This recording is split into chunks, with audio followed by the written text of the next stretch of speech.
Une entrée très solennelle pour ce grand discours annuel du président Vladimir Poutine devant ses parlementaires et les élites russes.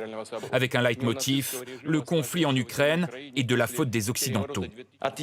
La responsabilité de la poursuite du conflit ukrainien, de son escalade et du nombre de victimes incombe entièrement aux élites occidentales et bien sûr à l'actuel régime de Kiev. Dans la salle, des généraux sont là, des ministres, l'air grave.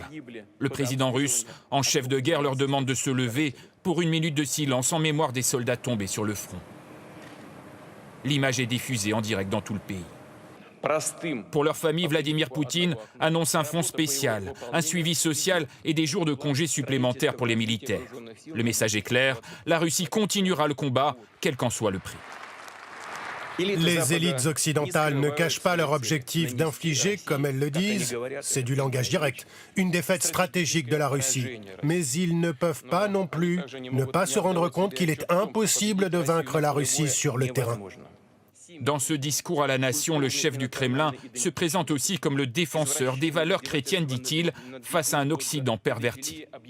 Enfin, il affirme que les sanctions n'ont pas eu d'impact et que de nouveaux corridors logistiques se mettent en place vers l'Asie. Ce discours, prévu de longue date, intervient au lendemain de la visite très symbolique du président américain à Kiev. Désormais en Pologne, il doit lui aussi prendre la parole en fin d'après-midi.